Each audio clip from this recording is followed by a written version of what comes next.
Our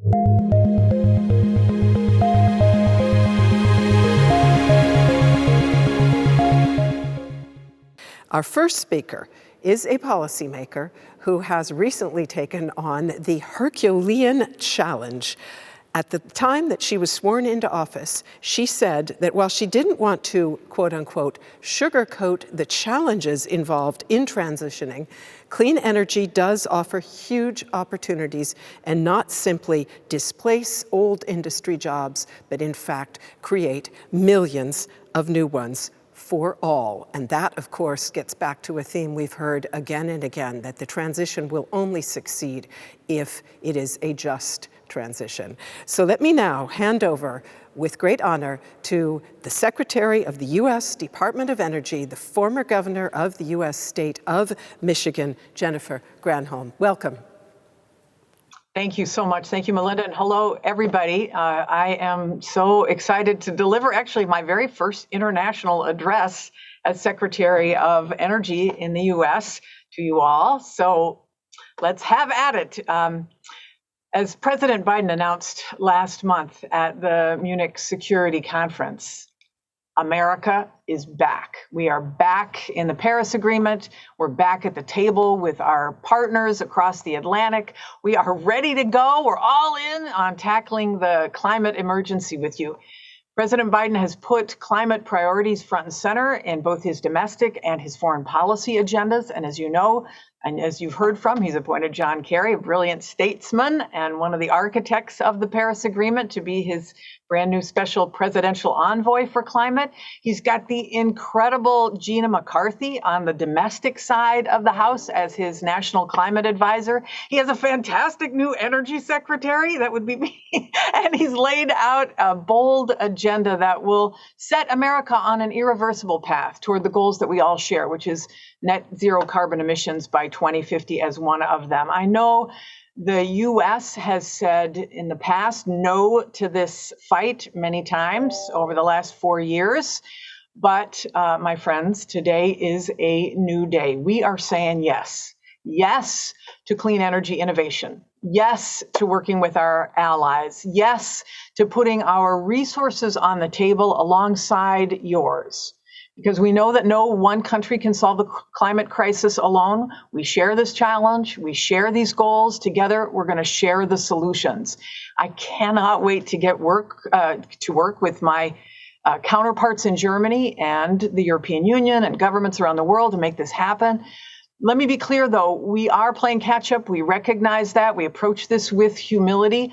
The U.S. may make different choices in how we approach our own energy transition. You and other EU parties have already made some incredible progress. Germany has slashed greenhouse gas emissions by 40% below 1990 levels, supercharged your clean energy output. Last year, Germany generated almost 50% of their electricity through renewables, more than all fossil fuels combined. That is amazing. And that is a path we want to follow. So those are the kind of results we need to replicate here in the US. So there's one thing you should know about me anyway. I am a totally impatient person. I'm impatient for the results here. I know you are as well. Our administration has less than 4 guaranteed years. That is, actually, I have a sticker on here on my computer, which tells me how many days we have left. We have 966 days left, if you take out weekends, to do so much. We have to add hundreds and hundreds of gigawatts of renewable energy to our grid in the U.S. We have to make that grid more reliable and resilient. We have to beef up our transmission network so that we can move clean energy around the country and connect centers of renewable power to centers of high demand. We have to protect our critical infrastructure, our energy infrastructure against hackers and bad actors. We have to work on ways to remove CO2 from our fossil fuels like natural gas. We have to stop methane leaks and emissions from pipelines. I'm sure all of this sounds familiar. I know these are all on your to-do lists as well. So we're talking about nothing short of a global transformation of the energy sector here. But if we can pull it off, these investments are going to deliver so much more than our climate goals. If we can pull this off, this energy transformation is going to be an economic revolution, putting millions of people to work, harnessing clean energy. We can launch the communities that have been left behind into a greener future. We can give them hope. We can make good on the moral debts to those who have borne the brunt of our world's pollution and are now suffering the devastating impacts of a warming planet. All the while, we can do this while creating jobs for workers that will be in demand for decades to come. That is a just transition, giving people work and hope. And this is what President Biden means when he says that we are going to build back better. These challenges are vast, but I have no doubt that we can meet them if we take them on together. And it all starts by doubling down here at the Department of Energy on researching, on developing, and especially on deploying the clean energy technologies of the future. It's one of my top priorities as Energy Secretary. I know the United States needs all of the big players on the international stage in our corner, because when we partner with our friends around the world, we redefine what's possible. Just think about what our collaborations with Germany alone have already yielded. Pre-COVID, thousands of German researchers would come to work as guests at our Department of Energy's national labs every year. U.S. researchers would go do the same at German institutions. By working together, we have made groundbreaking discoveries across the basic energy sciences, nuclear physics, particle physics, so much more.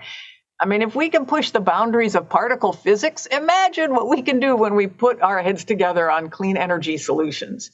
So now we're ready to engage in the highest levels of bilateral and multilateral cooperation with any nation willing to work with us.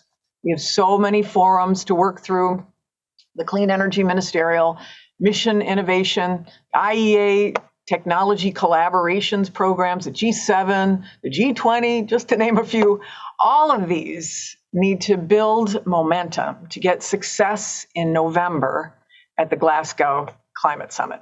So we'll do our part to get that clean energy train moving with President Biden's Global Climate Leaders Summit on April 22nd.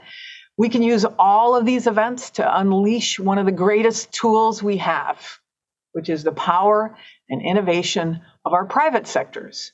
Both American and German companies are global leaders in deploying clean tech solutions at both the utility and the micro scale in areas like hydrogen and batteries and energy efficiency.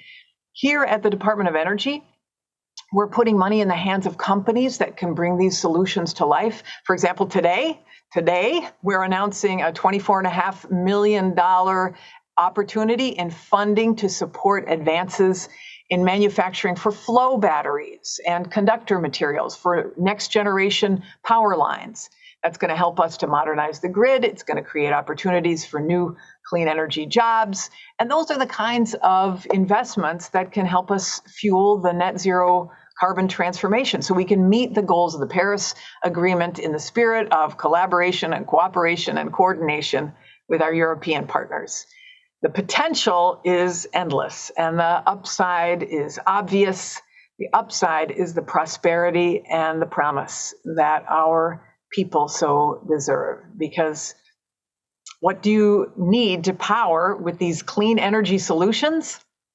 You need millions and millions of jobs with good pay and good benefits for all. With all these new technologies, we're going to scale up together that we can create enormous opportunities for companies and workers to seize on both sides of the Atlantic. These investments, the investments of companies, the private sector, are going to lead to explosive job growth and blow open the doors to whole new parts of the global economy. Reports estimate that just the initial commitments of the largest 21 developing countries under the Paris Agreement, just the initial commitments created a $23 trillion market investment opportunity by 2030. $23 trillion is huge. all requiring the building of the products that will reduce CO2 emissions and generate clean power. I guarantee you, when people see the clean energy market skyrocketing, they're going to run to get on board. It's an amazing moment. It is our opportunity to make sure that those benefits reach communities that have often felt unseen, unheard, forgotten. And I know we share the same vision here of this just, equitable energy transition that brings everybody along. Together, we can show coal and oil and gas-dependent communities in our countries the path towards sustainable and carbon neutral economies, a path that still protects their economic growth. Together, we can lift up disadvantaged communities that are living in the front lines of climate change. We can help them find their way toward cleaner and brighter futures and help them take the strain, frankly, off their wallets. That's the promise that the clean energy transformation holds for this world. And as the world's leading voices in this space, we all have to work hand in glove and put our nation's considerable resources behind this effort. Together, we're going to dream up and deploy the big solutions that this crisis demands, solutions that drive the economic growth and prosperity of our workers, solutions that kickstart this global transformation and aim us full speed ahead toward our net zero carbon future. This is our moment, folks. It is a single moment in the grand arc of history, but it is our moment nonetheless. As President Biden has said, America is back. And together with all of you, there is nothing that we can't do. Thank you so much for having me. Let's do this. Madam Secretary, thank you so very much for this very upbeat and inspiring impulse.